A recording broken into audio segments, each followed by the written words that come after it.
आदरणीय देवेंद्र जी, आदरणीय doctor minister जी,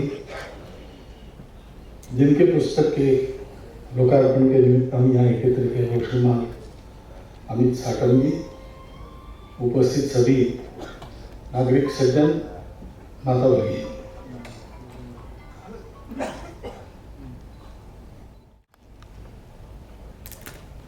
अमित साटम जी का प्रस्ताव आया पुस्तक का उद्घाटन करने के लिए है, तो ठीक है आऊंगा, ऐसा समय था, ऐसा कहा। बाद में पुस्तक आई हाथ में, पढ़ी तो लगा अच्छा हुआ कि मैंने हाँ कहा।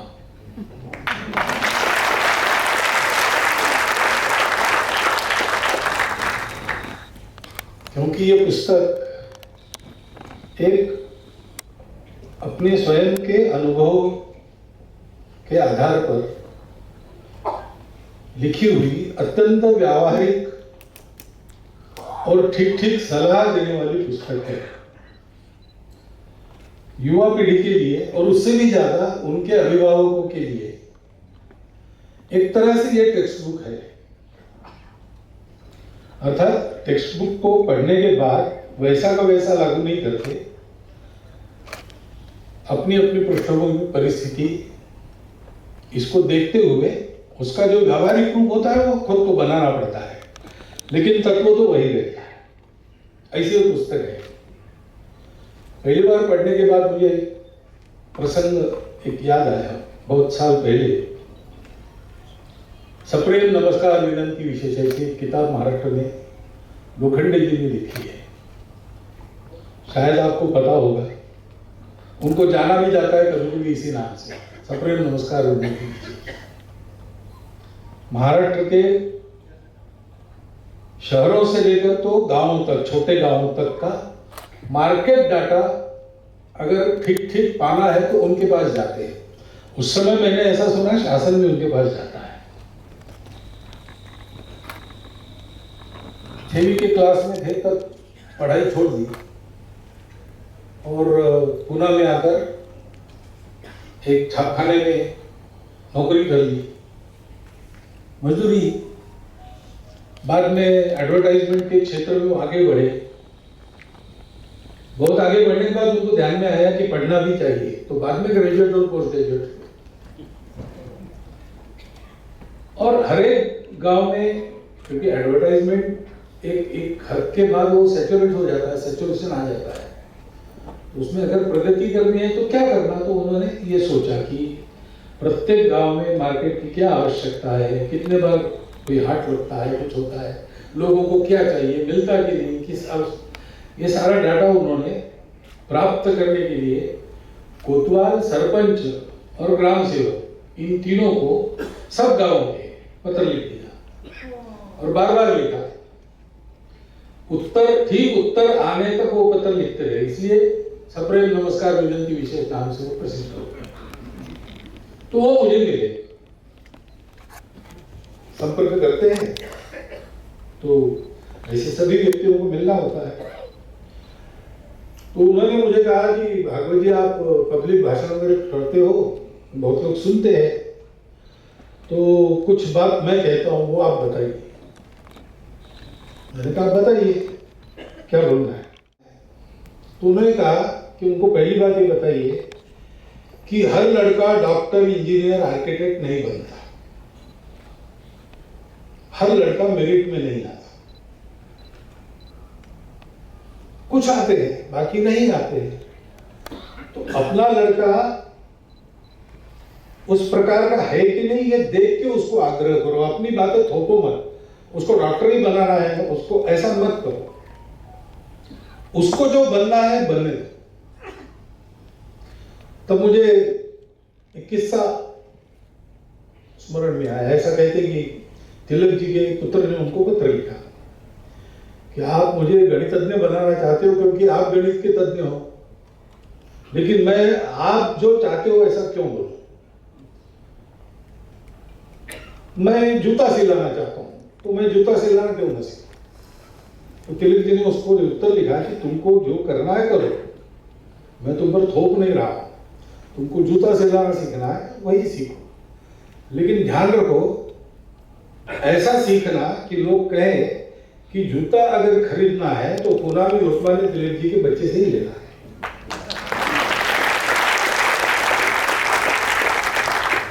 दूसरी बात उन्होंने कही कि डिग्री और मार्क्स ये आदमी की क्षमता का प्रतीक नहीं है। जो अमित जी ने भी अभी पुस्तक का परिचय देते समय कही, हमको पता रहता है प्रश्न कौन सा आने वाला हो, उत्तर क्या देना है, क्षमता उससे नहीं प्रकट होती। और तीसरा उन्होंने कहा कि अंग्रेजी मीडियम वाले बच्चे ही आगे जाते हैं, ऐसा नहीं है। ये तीन बातें उन्होंने बताने के लिए कहा, मैंने दूसरे शब्दों में बताई दी है। लेकिन क्यों आज याद आया, make your passion your career, थोड़ा इसमें भी करियर यानी क्या ये भी सोचना पड़ेगा। आज करियर में यदि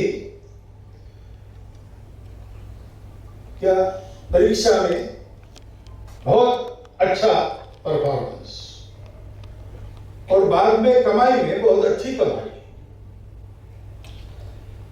लेकिन ये बात मनुष्यों के लिए है क्या? मनुष्य की कमाई क्या होती है? अच्छा, मनुष्य को कमाई करने के लिए पढ़ना ही पड़ता है, ऐसा है क्या? कम पढ़े लोग भी अच्छे पढ़े लोगों को नौकरी में रखते हैं।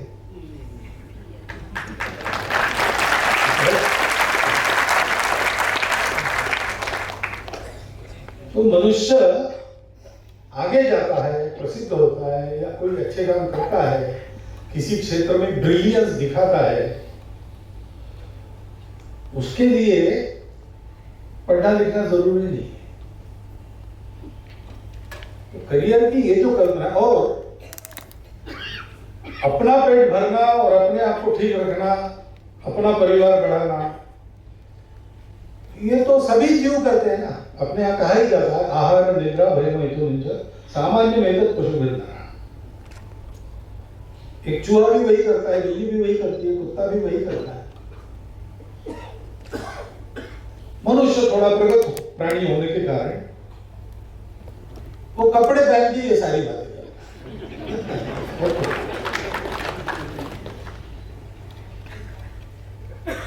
मनुष्य की कोई विशेषता है, उसके पास संवेदना है और इसलिए केवल यशस्वी होना इसको करियर नहीं मानते अपने आप। वो यशस्वी होता है और सार्थक है कि नहीं ये देखा जाता है।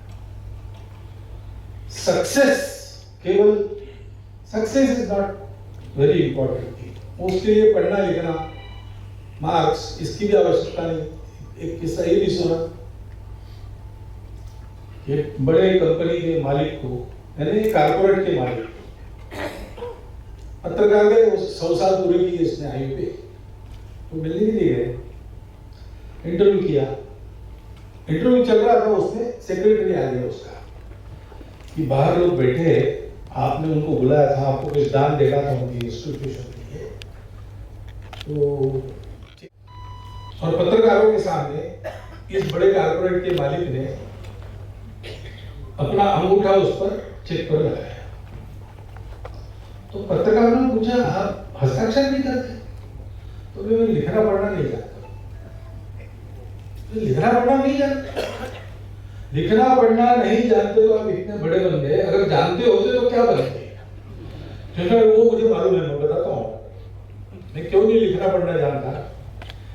मैं प्रौढ़ आयु तक एक चर्च में बेल बॉय की नौकरी करता था, बेल बजाने वाला। लेकिन हमारे बिशप ने एक सर्कुलर भेजा सभी चर्चेस उसके तहत जो थी कि चर्च से संबंधित हर व्यक्ति को पढ़ा लिखा होना आवश्यक है, साक्षर होना आवश्यक है। तो मुझे हमारे पास्टर ने कहा कि तुमको पढ़ना पड़ेगा। मैंने कहा मैं नहीं पढ़ सकता, तो फिर नौकरी छोड़नी पड़ेगी। तो क्या करूं, मैं पढ़ ही नहीं सकता, मेरा मन भी नहीं लगता और अब आयु हो गई, तो नौकरी चली गई मेरी। अब क्या करना? इस विवंचना में घूम रहा था तो एक ऑफिस की खिड़की से ऑफिस में काम करने वाले व्यक्ति ने बुलाया, इधर थोड़ा समय है क्या? मैंने बोला समय ही समय है।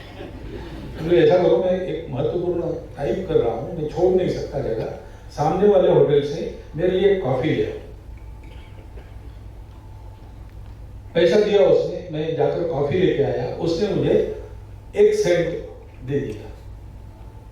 तो मेरे मन में कल्पना है कि कितने ऐसे लोग होंगे बस बैठे जगह काम करते हैं और उनको चाहिए उस समय वो मिलना चाहिए, सिगरेट चाहिए वो चाहिए। तो मैंने वो काम शुरू किया, करते करते इतना बड़ा हो गया।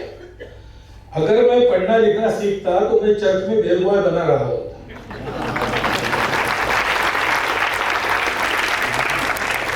तो तात्पर्य ये है कि मनुष्य का करियर क्या है इसको भी सोचना है। और ये बात बिल्कुल सही है कि पैशन को करियर बनाना ये उत्तम बात है। जो मैं चाहता हूं जीवन में वो मुझे करने को मिलता है तो मेरे जैसा भाग्यवान दूसरा नहीं है। तो आखिर ये सब भागदौड़ करके पैसा कमाने चाहिए क्या? हैप्पीनेस शब्द उपयोग में लाया है। हैप्पीनेस यानी सुख नहीं, हैप्पीनेस यानी संतोष। पेट भर रसगुल्ले खाकर भी संतोष मिलता है ऐसा नहीं है। और रसगुल्ले लाए और बच्चों ने सब खा लिए, माँ के लिए कुछ बचा नहीं, तो खाली पेट रहकर भी माँ को संतोष मिलता है।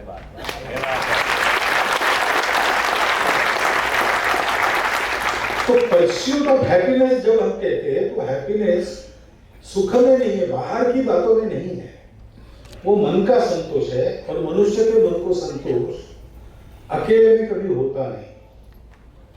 अकेला गमगीन व्यक्ति भी कहीं पर हंसी के फव्वारे छूटते रहे से मंडली में जाके बैठे तो वो हंसेगा ही हंसेगा। और अच्छा खासा हंसने वाला आदमी अगर लंबे चेहरे करके लोग बैठे हो किसी चिंता में वहां जाता है तो वो भी कर होता है। मनुष्य ये संवेदना से परिचित है। उस संवेदना के कारण वो अपने लिए तो प्रयास करता ही है, लेकिन अपनों के लिए भी प्रयास करता है। और अपनत्व का दायरा उसका जितना बड़ा है उतना उसका संतोष बढ़ा है, उतना उसका सम्मान भी बढ़ा है। नहीं तो दुनिया में अब्जावधि मनुष्य है। हम अपने बच्चों को किसी नथुगेरी की कहानी नहीं बताते।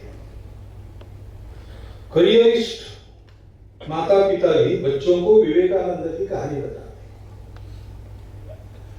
क्या है विवेकानंद? कितना पैसा कमाया? 1 पैसा नहीं कमाया। उनकी बूढ़ी माता जी थी, खेतड़ी के महाराजा मनी ऑर्डर भेजते थे तब उनका चलता था। कम से कम ग्राम पंचायत में कहीं चुन के आए क्या? नहीं आए। क्या भौतिक दृष्टि से विवेकानंद ने क्या कमाया? कुछ नहीं। ना हमारे गांव के हैं, ना हमारे पीढ़ी के हैं, हमने उनको देखा नहीं है। लेकिन इतनी पीढ़ियां हो गई उनके बाद हम आज भी उनकी कहानियां बताते हैं।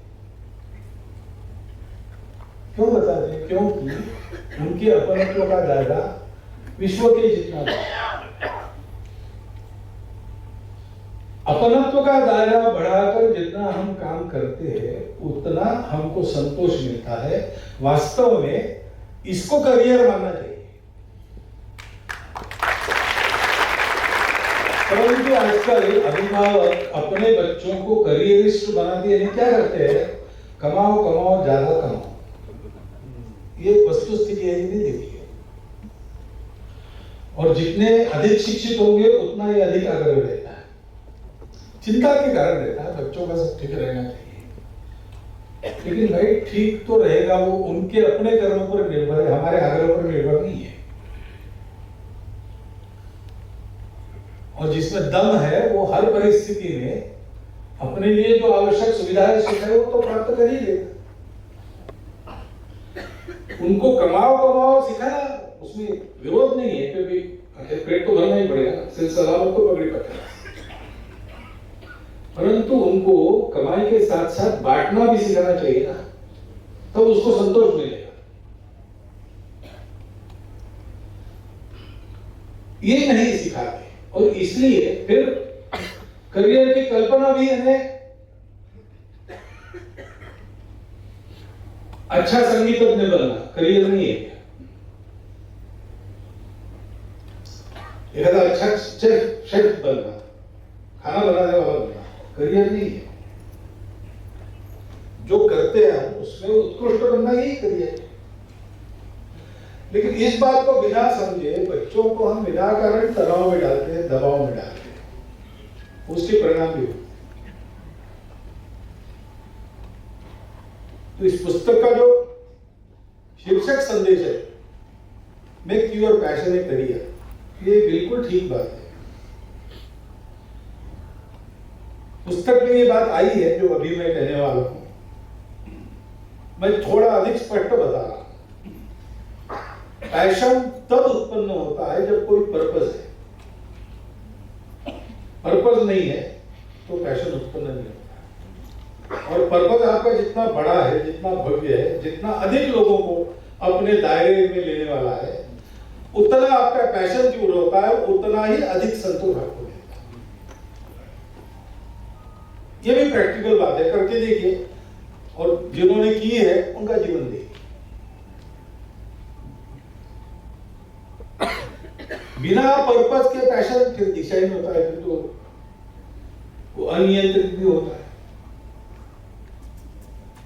उसके दूसरे भी परिणाम हो सकते हैं।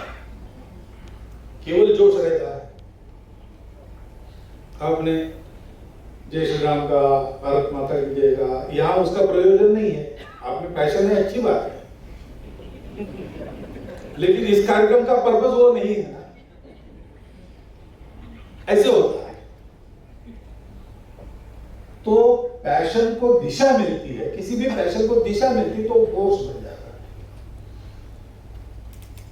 चुंबक की सारी रचना एक दिशा में हो जाती है, तब उसमें चुंबकत्व आता है। वो अनुशासन पर्पस से मिलता है। इसलिए भगवद गीता में कहा है, अधिष्ठानम तथा कर्ता करणम च पृथग्विदम विविधाश्च पृथक चेष्टा दैवम चैवात्र पंचम। दैव यानी भाग्य, इसको 5वां नंबर दिया है, पहला नंबर नहीं दिया है। और ये कहा है कि पहली 4 बातें ठीक करो तो वो अपने आप अनुकूल हो जाता है। और जो 4 बातों में पहला है अधिष्ठान, गंतव्य, पर्पस। फिर जो आदमी करने वाला है वो उसको प्रयास करने पड़ेंगे। तो जो सपने देखते हैं हम, उन सपनों में उतना ही प्रयास डालने का परिश्रम करना पड़ता है, तपस करना पड़ता है। वो हम कैसे कर पाएंगे, पुस्तक में दिया है। मैं पुस्तक के बारे में अधिक इसलिए नहीं बोल रहा हूं कि पर्याप्त तो उसकी चर्चा हो गई, ठीक से चर्चा हो गई। फिर पुस्तक में है सब उसके उपाय, यानी क्या खाना चाहिए, नहीं खाना चाहिए, इसकी भी चर्चा वहां है। कौन सा व्यायाम करना चाहिए, इसकी भी चर्चा वहां है। जैसे मैंने कहा, अत्यंत व्यावहारिक सलाह है, कागज लेके नहीं है, आकन देखिए, करने लायक है पुस्तक पढ़, ऐसा है। और फिर जो काम है वैसी काम करने की पद्धति चाहिए, और भी प्रयास करने पड़ते हैं इधर उधर से उसको अनुकूलता उत्पन्न करने वाले। ये चारों बातें जो ठीक कर लेता है उसको भाग्य अनुकूल हो जाता है। तो एक विशिष्ट उद्देश्य रखते चलना, और मनुष्यों के लिए उद्देश्य यही हो सकता है कि जो मैं करता हूं वो केवल मेरे लिए नहीं कर रहा हूं, केवल मेरे कुटुंब के लिए नहीं कर रहा हूं, मैं कुटुंब का घटक हूं, और कुटुंब हमारे समाज का एकक है, इकाई है, यूनिट है। पश्चिम में व्यक्ति को यूनिट मानते हैं और इसलिए व्यक्तिवाद बनाता है। हमारे वहां यहाँ व्यक्ति कुटुंब का घटक है और कुटुंब इकाई है। सामाजिक, सांस्कृतिक, सब प्रकार की, आर्थिक, सब प्रकार की इकाई समाज की कुटुंब है।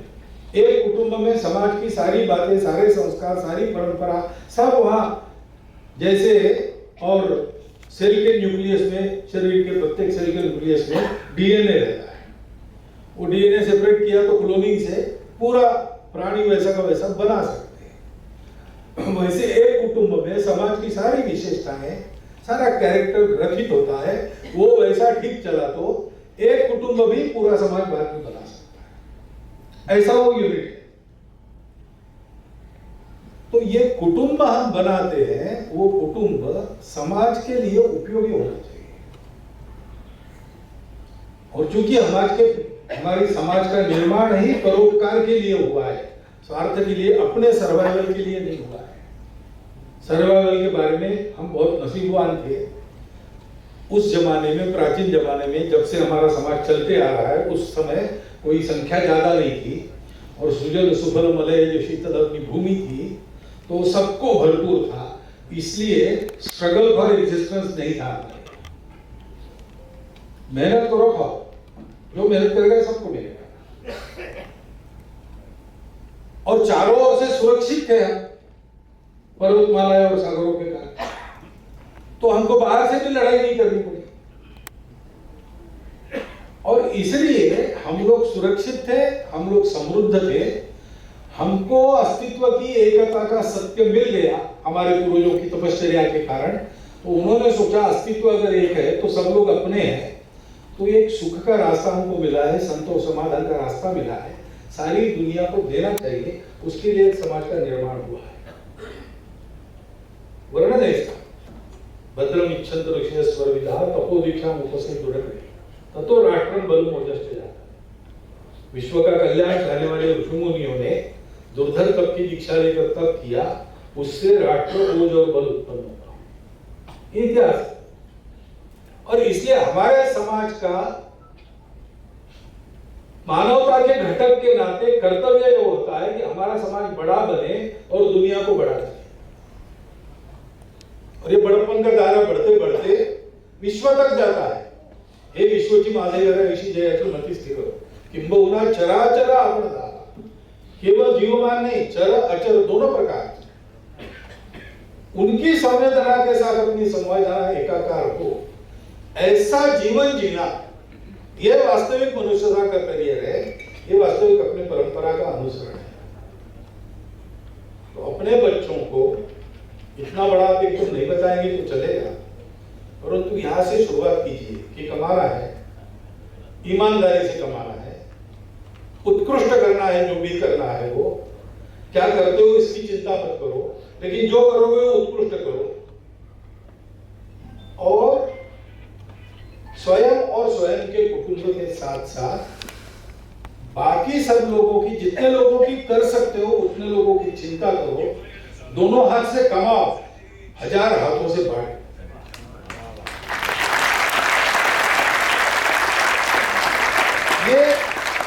ये अपने जीवन का रास्ता है और यही कल्याणकारक रास्ता है जिसकी सारी दुनिया को आवश्यकता है। दुनिया के अंधानुकरण में हम न पड़े। ये जो शाश्वत मार्ग है सबके सुख का, उस पर हमको चलना है, और उस पर हमको चलना है, इसलिए करियर का विचार हमको फिर से करना पड़ेगा। और ऐसा विचार जब करते हैं तो उस विचार और उसके व्यवहार के लिए अत्यंत सहायक ये उत्तम पुस्तक उड़ान अमित जी ने लिखी है। मैं उनका हृदयपूर्वक अभिनंदन करता हूं। अंग्रेजी में लिखी है, तो जितनी भारतीय भाषाओं में इसका भाषांतर हो सकता है वो आप करें और इसका अधिकाधिक वितरण हो, अधिकाधिक लोग इसको पढ़े, क्योंकि वास्तविक इसको ये भी नाम दिया जा सकता है a practical guide for parents and children.